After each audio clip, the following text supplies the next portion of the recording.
시청자 여러분 안녕하십니까? 비상시국 뉴스입니다.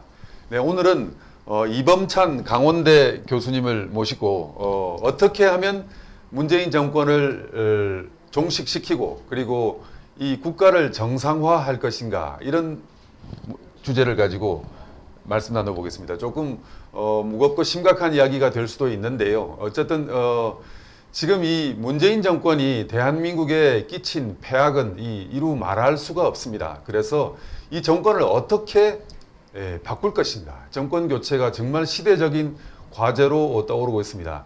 우리 그 비상시국 연대의 그 지상명령 또한 문정권 폭정 종식 그리고 국가 정상화인데요. 이범찬 교수께서 최근에 정권 탈환론 그리고 대한민국 정상화 어떻게 할 것인가라는 주제로 책을 펴냈습니다. 제가 어제 그 책을 받고 목차를 꼼꼼히 보고 그리고 책을 간단히 이제 쭉 읽어봤습니다. 그래서 오늘 이범찬 교수님과 함께 그 책의 내용에 씌어져 있는 문정권 교체 어떻게 할 것인가에 대해서 좀 말씀을 나눠보겠습니다. 교수님 먼저 그 좌파 주도 사상전 그러니까 뭐 대한민국의 좌파들이 어제 오늘 일이 아니지 않습니까? 6.25 이후로 계속 진행되는 좌파들의 지하 공작 정치, 지하 정치 그리고 전복 정치가 어제 오늘 일이 아닌데 주로 이들이 이제 펴내는 그것이 이제 사상전인데요. 그런 사상전에 우리 대한민국이라는 국가가 속수무책이라고 말씀하셨습니다. 어떤 형태로 지금 그런 것이 진행되고 있습니까? 뭐 진행자 이제 말씀하신 대로 네. 우리 자유대한민국은 70년 전 그죠? 네. 70년 전에 우리가 해방 공간에서 네.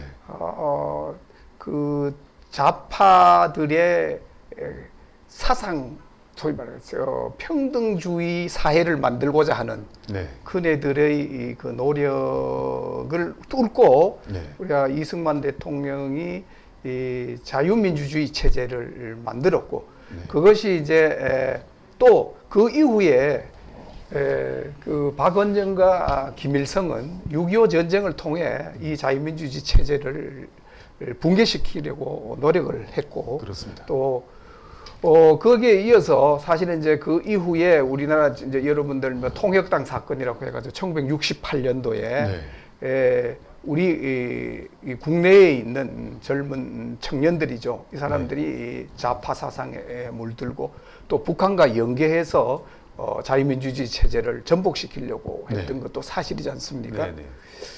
또 이제 우리 역사적으로 또 보면 그러다가 이제 이게 계속 지속되어 오고 1980년대 들어와서 우리가 강주 사태를 겪으면서 그 이후에 들어와서는 실질적으로 이제 이 좌파 세력들이 어찌 보면 이제 민주 세력으로 특히 1987년 87 그러니까 직선제 헌법 개헌 이후에 사람들이 민주주의 세력으로 민주주의 세력이라는 외피를 입고 맞습니다. 강력한 투쟁에서 실제로 이제 체제 속에 들어왔던 거죠. 맞습니다. 그리고 이제 87년을 지나가지고 87년을 지나서 이제 90년 되면 네. 사실은 냉전 체제가 종식이 되는 거 아니겠습니까? 네. 그 냉전 체제 종식이라는 것은 결국 사회주의 체제, 공산주의 체제가 무너지는 상황이었어요. 그죠? 무너졌죠. 무너졌습니다. 네.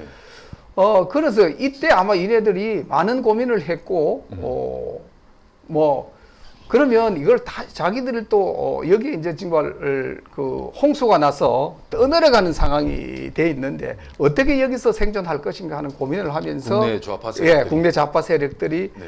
그것이 이제 다시 이제, 그 이탈리아 공산주의자인 그람시의 네. 진지론과 헤게모니 이론을 가져와서 지금 한 40년 동안, 80년 네. 이후에 한 40년 동안 우리 이 한국 전체를 이 진지를 사실 구축해서 우리 뭐 정부는 말할 것도 없고 네. 각 분야별로 언론 뭐 이런 쪽에 지금 진지론을 구축했다. 교육 분야, 노동 분야 이런 분야 네. 이랬던 거죠. 문화 예술 분야. 예.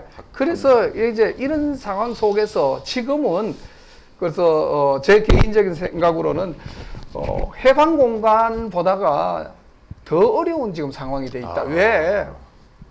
이런 좌파 세력들이 실제로 청와대 건물을 장악하고 네. 아까 말씀드린 대로 전체 그 각 사회 분야의 진지를 구축해서 이 대한민국을 자유민주주의 체제에서 자유주의 체제에서 평등주의 체제로 전환시키려고 하는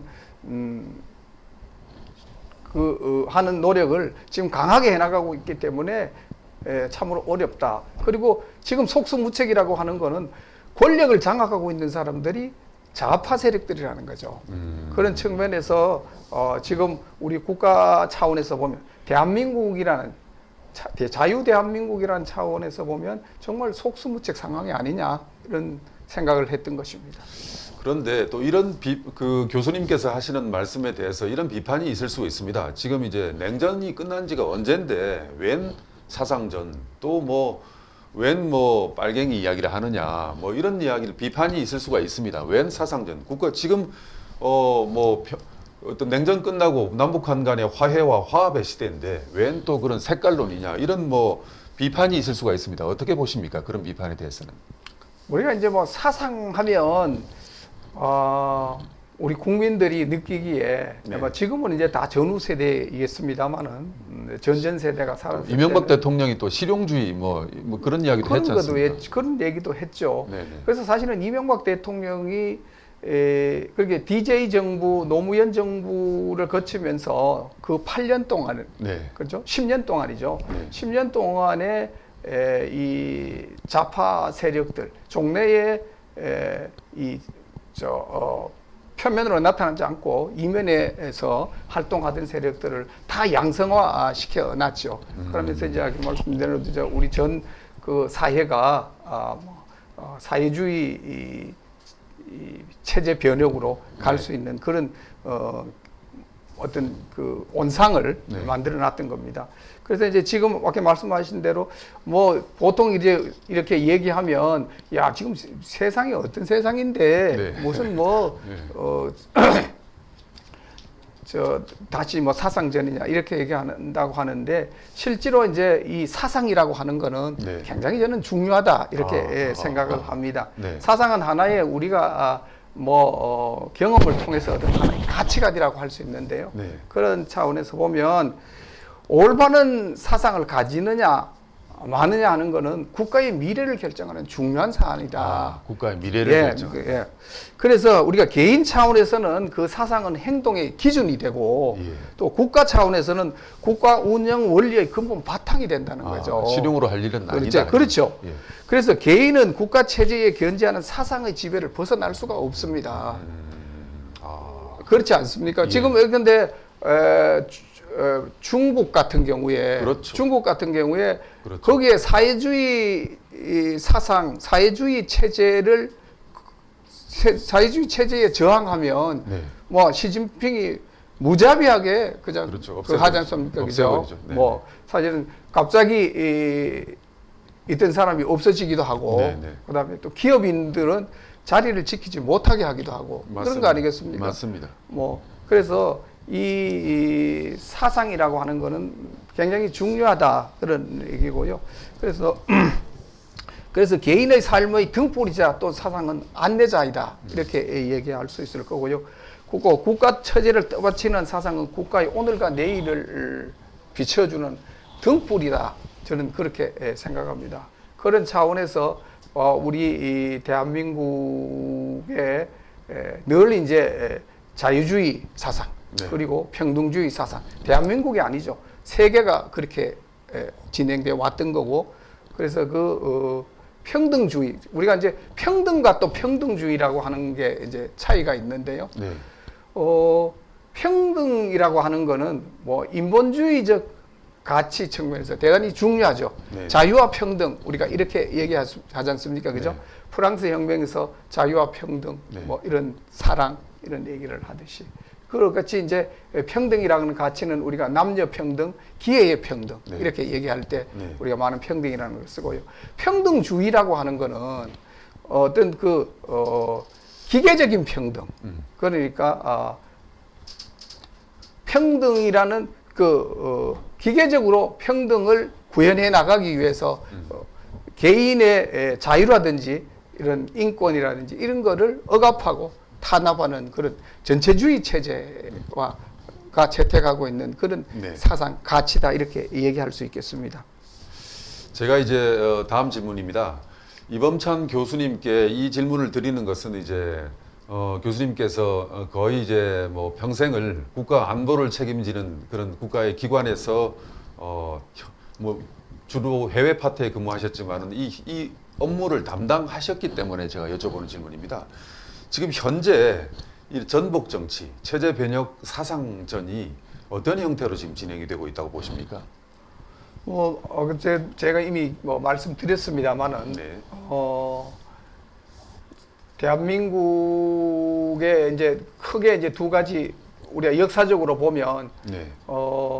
우리가 해방 공간을 지나 그렇게 건국 이후에 지속적으로 자유주의가 고양되어 왔던 것이고요. 그것이 이제 어떤 87 체제, 네. 그다음에 87 체제 이후는 이제 민주화 바람이 불면서 우리가 이제 사상의 자유 뭐 이런 것이 이제 계속 고양됐던 거 아니겠습니까? 네. 그래서 이제 자유주의 체제라고 하는 것은 자유주의는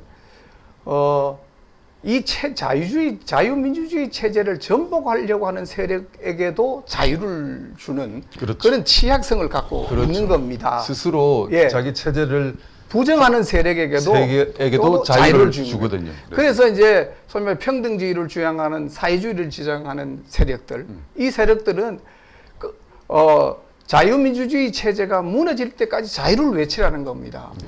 그런 이제 위선이라 그럴까요? 그렇죠. 그런 거 아니겠습니까? 지금 이제 자유 대한민국에는 외형상으로는 자유주의 체제로서 모든 자유를 다 주고 있습니다. 맞습니다. 그 속에서 이제 이 체제 변혁 세력들이라 그럴까요? 얘네들은 국민들이 느끼지 못하게 이 평등주의 방향, 사회주의 방향으로 이 체제를 변혁시키려고 보이지 않게 끝없이 노력하고 있고, 지금은 이제 이네들이 국회의원 180석이라는 국회를 장악하고, 사실은 뭐 우리가 국민들이 많이 느끼겠습니다만은 입법 독재라고 하는, 그래서 국회를 통해서 자기들의 이 사상과 가치를 관철시켜 나가려고 하고 있는 거다, 이렇게 얘기 드릴 수 있겠습니다. 그런 부분에 대해서 사실은 뭐 제가 있던 조직에서도 많이 이렇게 관심 있게 봐왔습니다만은 아직 독일 같은 경우에는 확실히 이 그런 헌보청이라는 기관에 네. 체제를 무너뜨리려고 하는 세력들에 대해서는 철저히 감시하고 통제하는 그런 노력을 하고 있고, 그 권능을 실제로 부여해 줘서 거기에 따라서 헌보청은 극자 극우 세력에 대해서, 그리고 물론 뭐 독일은 히틀러에 의한 그 전체주의 체제를 경험했기 때문에 다시는 이제 그런 과거로 돌아가지 않겠다라는 거죠. 네, 네. 뭐 그래서 우리도 그런 자유민주주의 체제를 지키기 위한 그런 제도적인 그런 것이 필요하지 않겠느냐, 그렇게 생각합니다. 교수님, 이게 질문에는 없던 그 질문인데 제가 이제 듣다 보니까 문득 이제 1948년입니까 49년입니까 국회 프락치 사건이 생각이 나는군요. 예. 그때 이제 대한민국의 북한이 난파한 공작원 중에서 가장 거물이라고 볼 수 있는 성시백. 네. 성시백이 국회의원 12명을 무려 12명을 자신의 포섭을 해서 자신의 영향력 아래 움직이면서 북한의 대남 공작에 따라서 일사불란하게 국회에서 뭐 의원 입법이라든지 이런 정치 활동을 하다가 이제 이게 적발된 사건인데요. 현재 지금 대한민국의 국회는 정말 그때 상황보다 더하면 더했지 못하지는 않을 것 같습니다. 어떻게 그 느낌이 좀 어떠십니까? 현재 국회에 대해서 보시면. 뭐 우리가 이제 항상 우리 이제 대한민국의 인물 검증이라 그럴까요? 네. 예. 그래서 사실은 뭐 미국 같은 데는 FBI에서 네. 어떤 인물이 정부에 들어갈 때는 철저한 검증을 합니다. 네. 철저한 검증을 합니다. 뭐 지금 우리 대한민국은 특히 문재인 정부 들어와서 이 부분에 대한 검증은 전혀 되지 않고 있다. 저는 그런 생각을 하고 있고요. 네.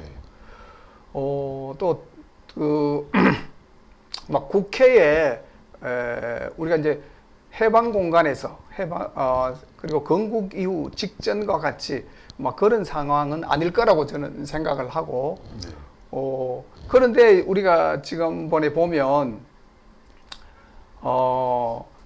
현역 국회의원이 정부 전복을 하려고 그러다가 구속된 사례가 있었죠. 있죠. 네. 이석기 통진당 네, 사건. 이석기 통진당 네. 표가 그런 사례가 있습니다. 네. 그래서 그런 차원에서 이제 보면 이 정보기관이라든지 네. 이런 데서 인물에 대한 스크리닝이라든지 네. 이런 거는 저는 필요하다고 생각을 합니다. 네. 네. 그래서 지금은 이제 우리가 보면 국회에서도 네. 여러 가지 얘기하는 국회의원들 얘기를 들어보면 야 저래도 되냐 하는 그런 느낌은 있죠. 네. 네. 그러나 뭐 제가 뭐 구체적으로 뭐라고 말씀드릴 수는 없고 네. 단지 감으로만 그렇게 느끼고 있습니다. 예, 네 번째 질문입니다. 좌파 정부, 그러니까 김대중, 노무현, 그리고 문재인 정부 들어서 이런 앞서 말씀하신 그런 전복 사상전이 더욱 지금 활발하게 진행이 되고 있는데요. 좀 그렇게 봅니다. 그런데 교수님께서는 좀 어떻게 이 부분에서 좀 구체적으로 좀 이런 상황들은 정말로 이 다른 때와는 달리 이 좌파 정부에 들어서 더욱 활성화되어 있는 것 같다. 뭐 좀 몇 가지 말씀해 주십시오. 우리가 이제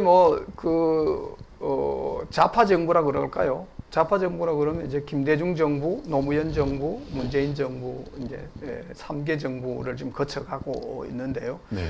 사실은 그렇게 김대중 정부 때는 사실 눈치를 많이 봤죠. 그렇죠. 국민들 눈치 뭐 여러 눈치를 보면서 그렇죠. 마음대로 잘 못했던 것 같아요. 맞습니다. 그래서 네. 그랬던 것 같고 또 이제 그다음에 이어서 한 30%라고 그렇겠죠. 한 보면 30%를 보면 되겠죠. 네, 그러니까 좌파 그래도, 인사로 채워졌다고 보면 그렇죠. 예. 노무현 정부 들어왔어요. 그죠? 네, 네. 노무현 정부 들어와서는 좀 더 눈치를 보지 않고 네, 네. 과감하게 했던 거 한 아니냐. 70% 정도. 제가 이제 하나 사례를 들면 네, 네. 노무현 정부의 비서관들을 이제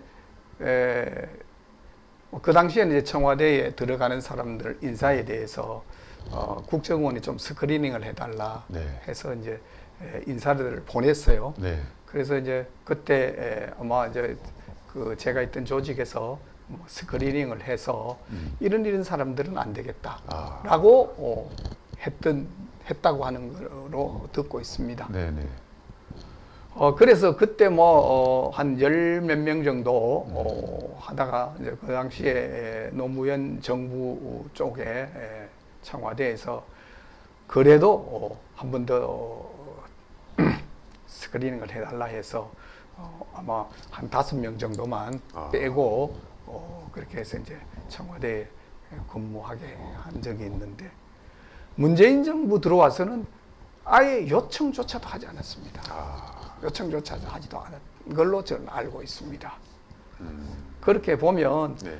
정말 이제 대놓고 과감하게 자기들 의지대로 하겠다 하는 것이 아닌가 그렇게 생각이 되고요. 뭐 그래서 말입니다. 지금 이제 48년 8월 8일로 건국 이후에 나타난 정부들 중에서 가장 좌경화된 정부라고 보면 될 것 같습니다. 그렇죠. 예. 아까 제가 말씀드렸습니다만은 이렇게 가장 좌경화된 정부가 체제 변혁 운동을 한다.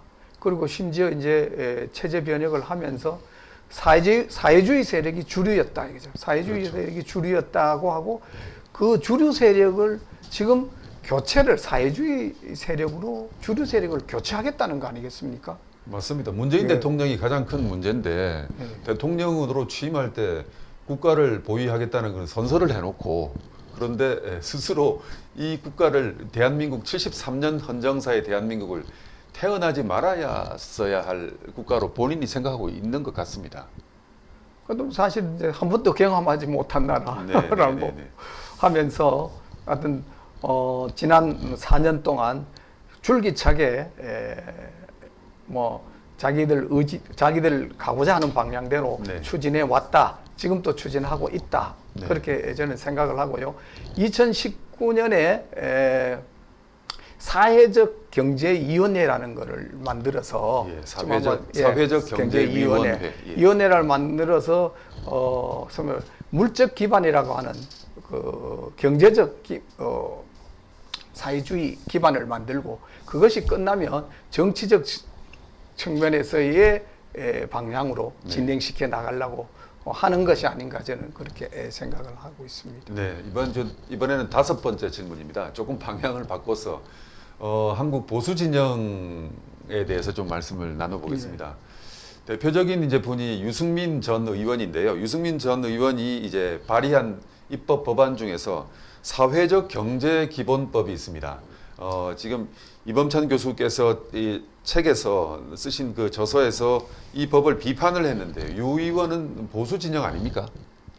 유 의원께서 그 당시에 여러 가지 이제 맥락 속에서 보면 정치라는 것이 이제 표를 받아야 되는 거 아니겠습니까? 네. 그리고 우리가 지금 국가가 이제 이렇게 체제 변혁을 해가는 것을 막으려 그러면 국민들로부터 지지와 표를 얻어서 정권을 가져와야 되는 거죠. 그렇죠.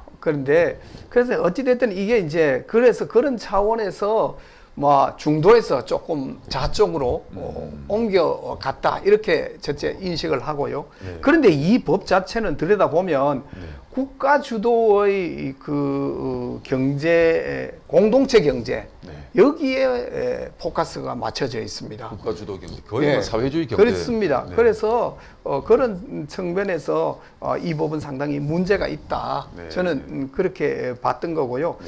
아마 이제 유 의원께서는 정권 탈환 차원에서 정권을 가져와야 된다는 그다음 정권을 또 잃지 않아야 된다는 이게 2014년도니까요. 그렇죠. 2014년도. 그러니까 정권을 유지해야 된다는 그런 차원에서는 이런 것이 필요하지 않을까 아마 아는가 이런 확신을 갖고 아마 했겠죠. 그러나 그 핵심 내용은 국가 주도 공동체 경제를 주요 골자로 하고 있다 하는 거죠. 그래서 국가 주도 경제라고 하는 것은 바로 사회주의 경제가 아니냐 하는 겁니다. 그런 실험을 해서 대부분 다 망했지 않습니까? 그렇습니다. 다 망했거든요.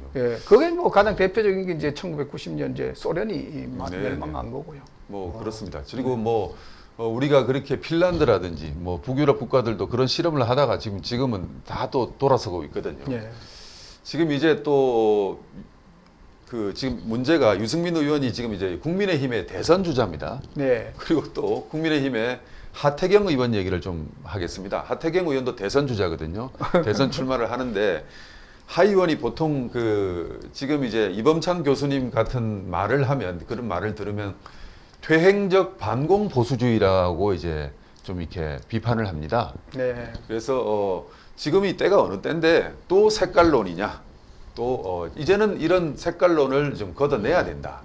그리고 집권을 하려면은 국민들한테 다가서려면은 이런 철진한 퇴행적 반공 보수주의는 이제 좀 없어져야 한다. 이렇게 비판을 하는데 어떻게 보십니까?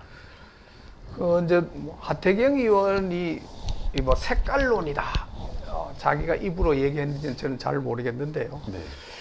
하태경 의원이 자기 입으로 뭐 이게 색깔론이다 이렇게 얘기했다면 보수 가치를 지향하는 네. 우리가 소위 말해 자유주의를 지향하는 정치인으로서는 난 자격이 없다 이렇게 생각합니다. 자격이 없다. 예.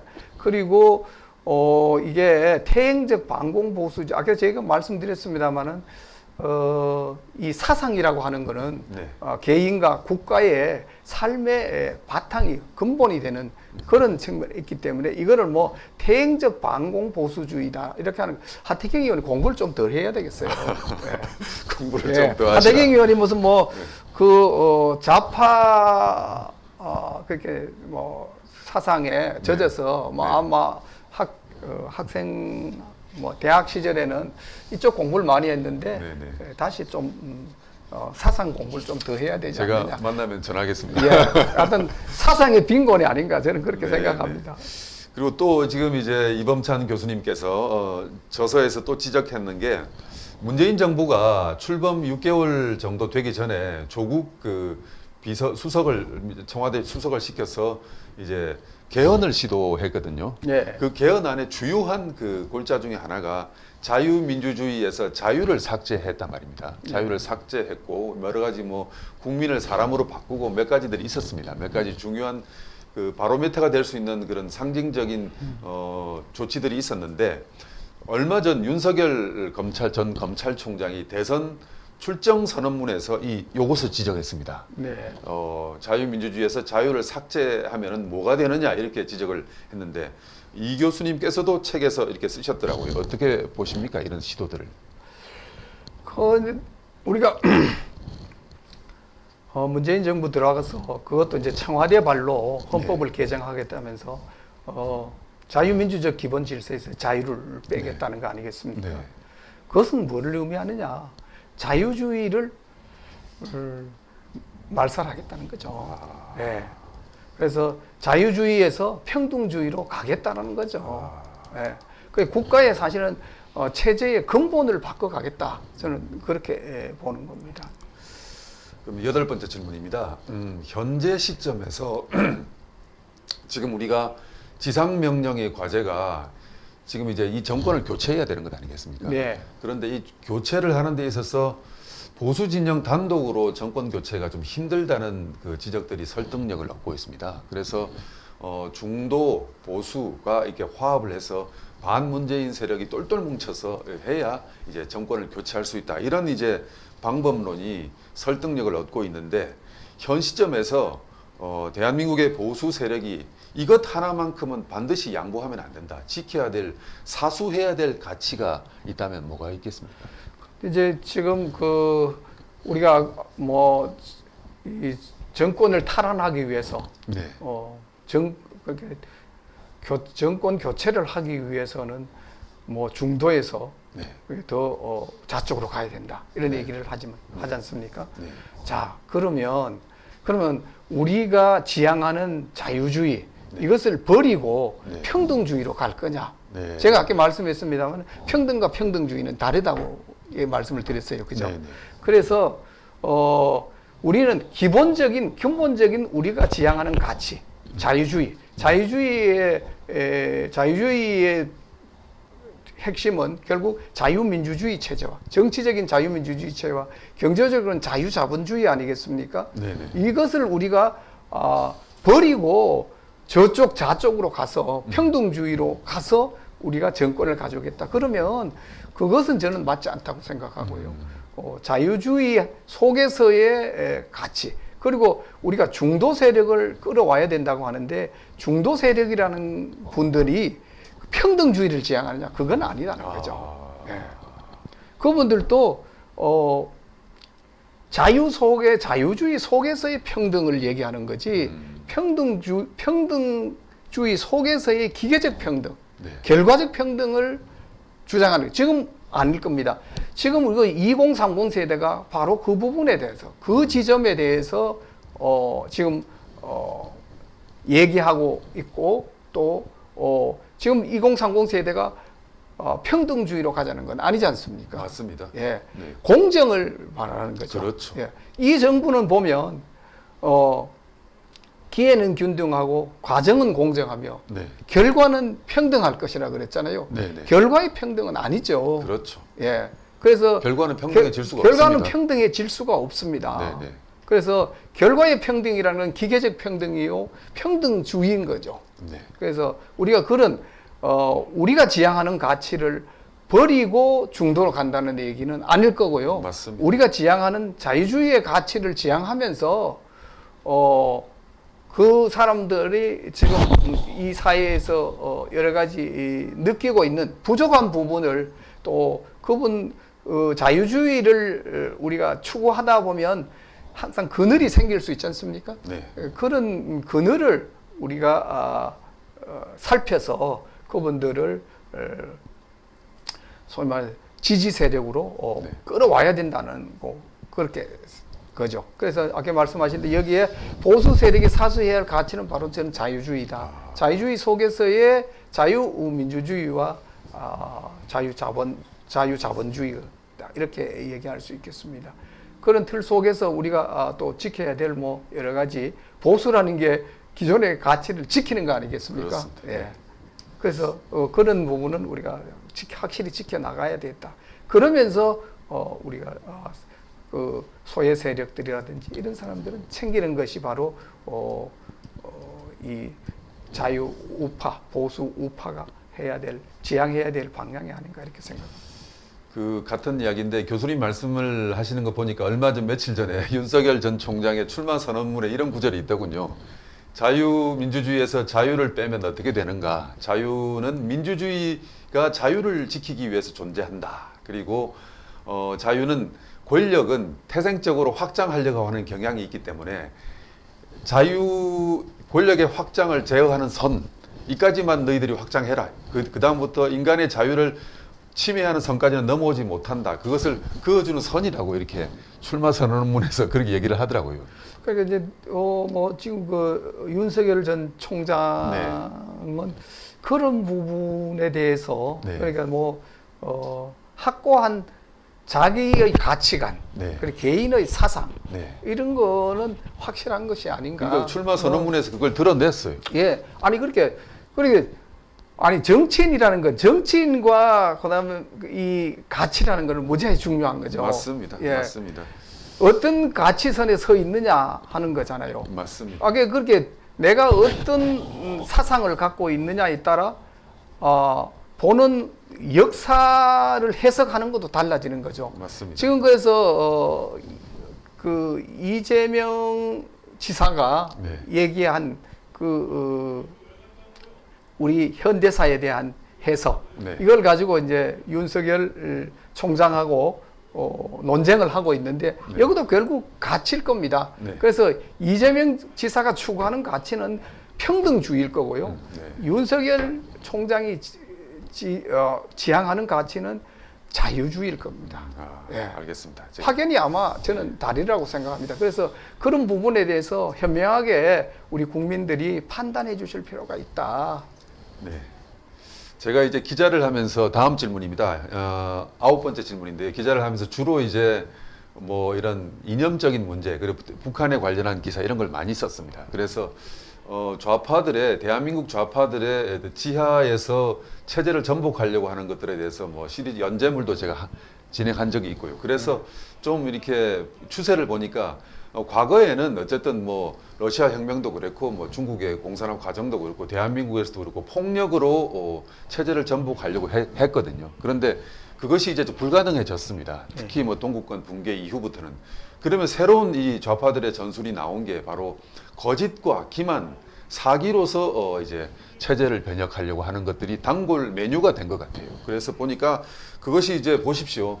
월드컵 그러니까 노무현 정권이 집권할 때 미군 장갑차 사건, 효순양 미선양 사건이 있었거든요. 그것도 엄청난 그 거짓과 기만으로 대중들의 분노를 자극했단 말입니다. 그리고 또 대표적인 게 광우병. 네. 광우병 사태, 그리고 그 뒤에 또 세월호 사태, 그리고 또 박근혜 탄핵과 관련된 박근혜 대통령 탄핵 전후에서 일어났던 온갖 그 거짓 선동들 이런 것을 보니까 이것이 이제 좌파들의 단골 메뉴인데 교수님께서는 이제 저서에서 이것을 포스트 트루스, 포스트 트루스 뭡니까? 어떻게 번역을 합니까? 탈진실? 탈진실, 예. 탈진실의 정치. 이렇게. 탈진실의 정치라고 썼습니다. 그리고 이런 탈진실의 좌파들의 단골 메뉴인 탈진실 정치에 대한 대응이 부족했다. 뭐 이렇게 쓰셨어요. 예.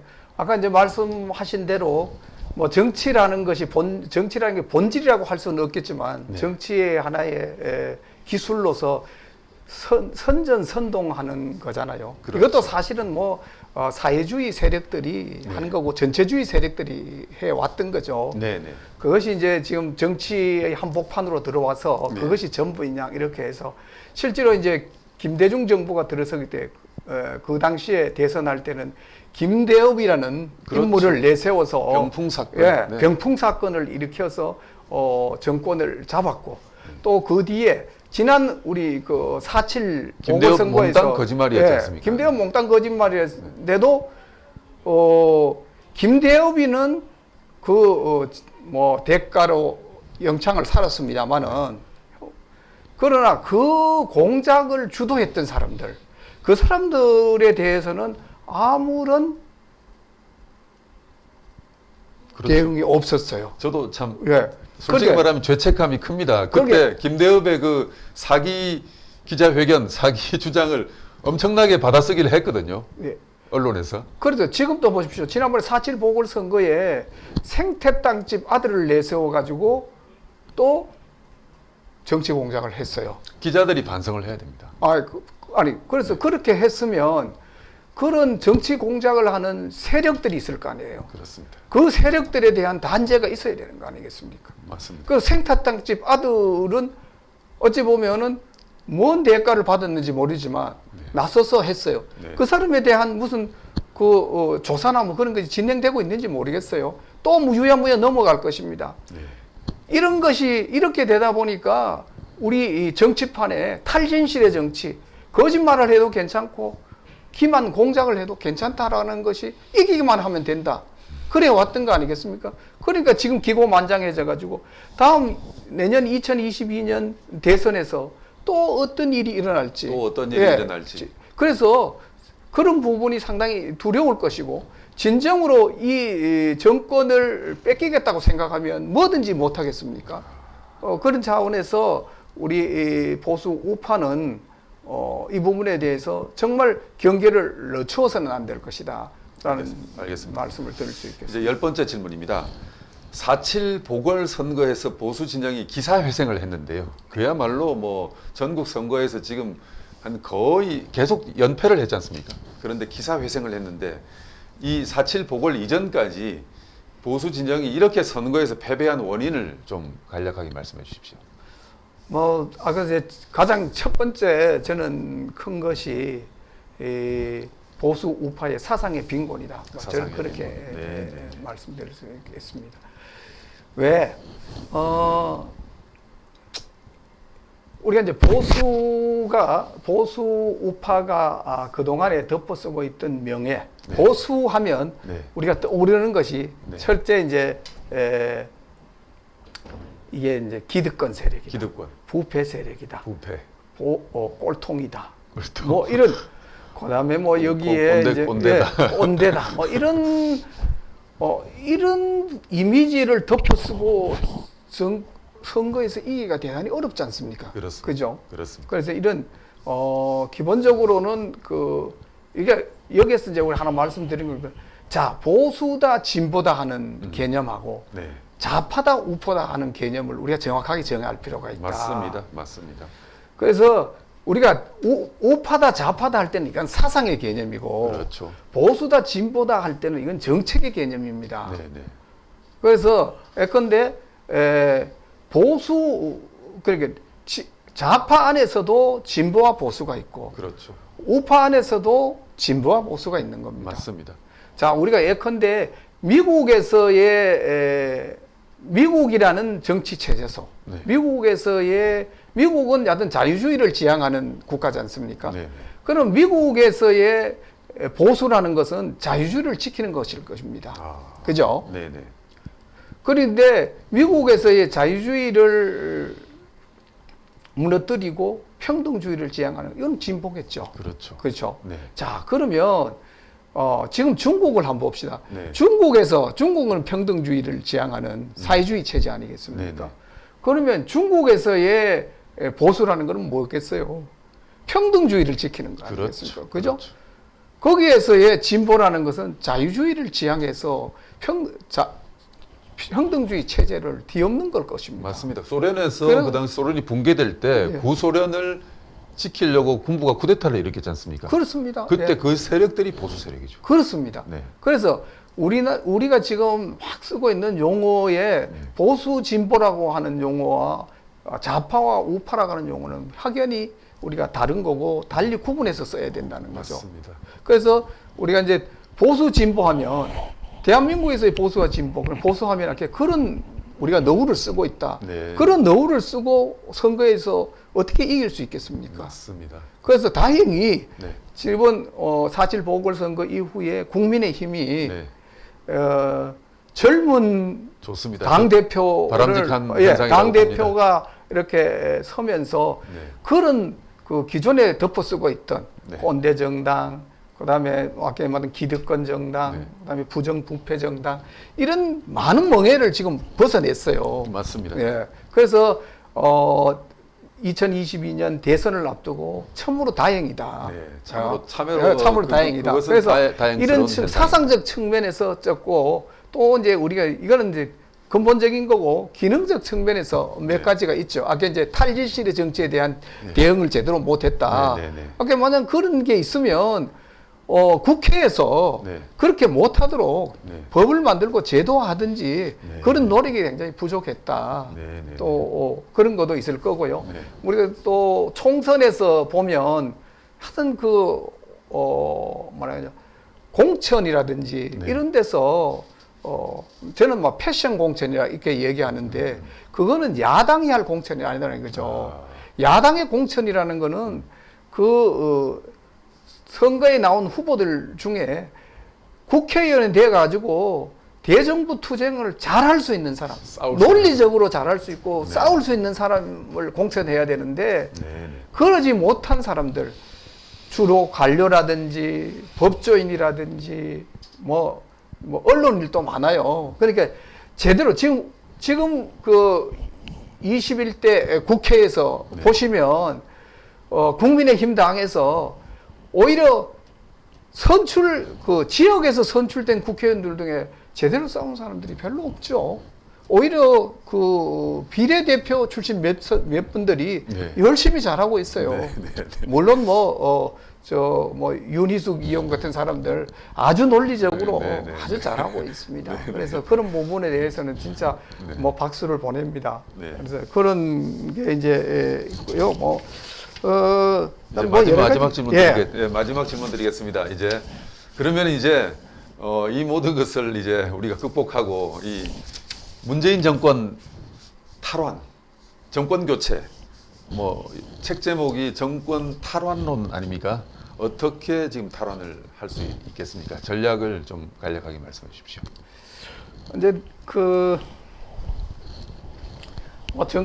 제가 정권 탈환이라 그랬습니다만 전체 이제 다음 정부가 들어왔을 때 네. 해야 될 과제 네. 그걸 중심으로 했고요. 한 장의 이제 뒷부분에 정권 탈환이라는 부분을 제가 썼습니다. 네. 그러면 기본적으로는 가장 큰 게 이제 우리가 이제 선거지 않습니까? 네. 선거에서는 이제 구도를 어떻게 만드느냐 하는 거 아니겠습니까? 프레임이죠. 프레임이라고 예, 그러죠. 네. 구도는 결국 이제 여기에서는 야권 분열이 되면 안 되겠다 하는 야권, 거죠. 예. 야권 단일화하는 것이 가장 중요한. 야권 후보 단일화. 야권 후보 단일화 네. 한다는 게 가장 중요할 거고요. 네. 그다음에 이제 선거에서 두 번째가 이제 인물, 그다음에 이제 뭐 제가 보기에는 그 야권 단일화가 되면 네, 네. 누구가 되든지 아. 상당히 뭐 유리한 방향으로 가지 않을까 이렇게 생각이 되고요. 그다음에 이제 선거에서는 바람이라고 하지 않습니까, 그죠? 네네. 그러면 그때 바람은 어떻게 될 거냐 이렇게 이제 지금 뭐 8개월 후입니다만은. 그건 이제 상당히 이제 변수가 있을 수 있겠죠. 그렇죠. 무슨 예. 일이 일어날지 무슨 일이 일어날지 아무도 모르니까 모릅니다. 네. 우리가 뭐 그동안 지금까지 얘기를 해왔습니다만은 탈지실의 정치 맞습니다. 이것이 이제 기성을 부릴 거고 네네. 또 다른 무슨 또 어떤 기상천외한 일을 일으킬지 모르는 거 아니겠습니까? 네. 그런 상황에서 잘 대응해야 될 네. 필요가 있을 거고요. 제가 하나 걱정하는 거는 지금 이제 우리 선거에 이기려고 그러면 지금 이 여러 가지 이제 정치 환경은 네. 4차 산업혁명 와중에 있어서 네. 4차 산업혁명에서는 소위 말하면 부라는 것이 1등과 2등도 없고 1등이 거의 다 가져가는 그런 사회잖아요. 그렇게 부의 양극화가 네, 네. 굉장히 빠른 속도로 진행된다. 소득의 양극화가 빠른 속도로 진행될 것이다. 라는 거고요. 또 하나는 이제 코로나 이후에도 마찬가지입니다. 네. 코로나 이후 코로나를 만나면서 가장 어려웠던 사람들이 누구겠습니까? 기존에 월급 받는 대기업에 있는 사람들, 공무원이라든지 뭐 이런 사람들은 별 지장 없죠. 아무런 지장이 없고 네. 그 사람들한테 사실은 재난지원금을 주면 안 되는 거죠. 맞습니다. 그런데 그런 사람들도 뭐 소득이 945만 원이라든가요, 4인 가족. 그 사람들한테 다 지금 그렇게 하위 80%라 그러는데 상위 20%를 제외하고 다 주겠다는 거잖아요. 네. 그래서 이런 거는 좀 맞지 않다. 네. 그래서 이런 정치 환경을 보면 포퓰리즘 정치가 먹힐 수 있는 그런 환경인데 이 부분에 대해서 우리 보수 우파의 정치 세력과 그리고 대선에 나오는 후보들은 명확한 입장을 정립을 해야 될 것이다라는 게 제 생각입니다. 네, 오늘 이범찬 교수님 말씀 잘 들었습니다. 문재인 정권 탈환을 위해서 우리 모두 열심히 저도 마찬가지겠습니다. 네, 오늘 방송 여기까지입니다. 나와주셔서 고맙습니다. 고맙습니다. 네.